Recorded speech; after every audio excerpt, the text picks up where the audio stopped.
সারা দেশের সড়ক, bridge, culvert নির্মাণ থেকে শুরু করে অন্যান্য সরকারি অবকাঠামো গড়া ও রক্ষণাবেক্ষণের কাজ করে স্থানীয় সরকার প্রকৌশল বিভাগ।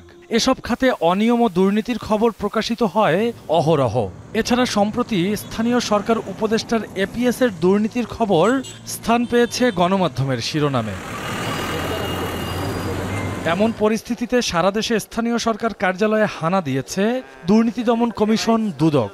ঢাকা স্থানীয় সরকার প্রকৌশল অধিদপ্তরের চট্টগ্রাম বিভাগের ৬ জেলার ঘূর্ণিঝড় রোধে অনুমোদন পাওয়া ১,৯০৯ কোটি টাকা প্রকল্পের বিস্তারিত খতিয়ে দেখতে আসে দুদক।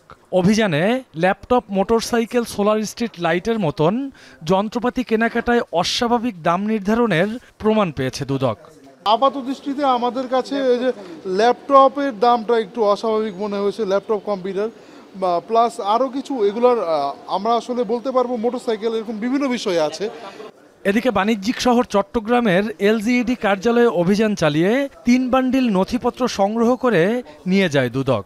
চট্টগ্রামে নির্মাণ কাজে নিম্নমানের উপকরণ ব্যবহার, নামে বেনামে ঠিকাদারের বিল তৈরি ও কাজ না করে টাকা উত্তোলনের অভিযোগ আনেন দুদকের দল। অফিসের ফাইল ওয়ার্ক আমরা মোটামুটি ঠিক মতো দিয়েছি। এখন সরেজমিনে দেখতে হবে যে আসলে বিল যতটুকু দিয়েছে কাজ হয়েছে কিনা ততটুকু। তো আমাদের আরও কিছু কাজ আছে, ওটা করার পরে বোঝা যাবে যে আসলে কোনো অতিরিক্ত পেমেন্ট হয়েছে কিনা। রাজশাহীর এলজিইডি কার্যালয়ের আরও ভয়াবহ অসঙ্গতি পেয়েছে দুদকের অভিযানিক দল।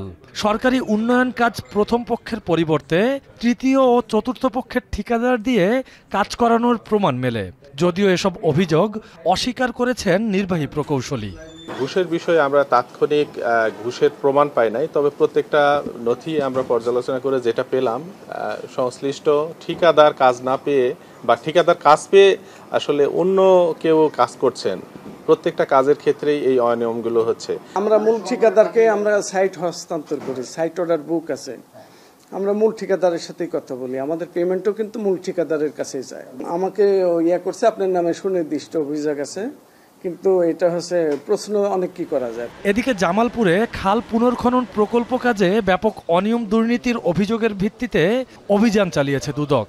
আর টাঙ্গাইল জেলা এলজিইডি কার্যালয়ে গিয়ে বিধি বহির্ভূতভাবে অগ্রিম বিল উত্তোলনের সত্যতা পেয়েছে প্রতিষ্ঠানটি। অভিযান চালানো হয়েছে গাজীপুর, ময়মনসিংহ সহ আরও বেশ কিছু জেলা উপজেলায়। এলজিইডির বিভিন্ন কার্যালয় থেকে সংগ্রহ করা নথি বিশ্লেষণ ও প্রকল্প এলাকা পরিদর্শন করে পরবর্তীতে ব্যবস্থা নেওয়ার কথা জানায় দুদকের অভিযানকারী দলগুলো।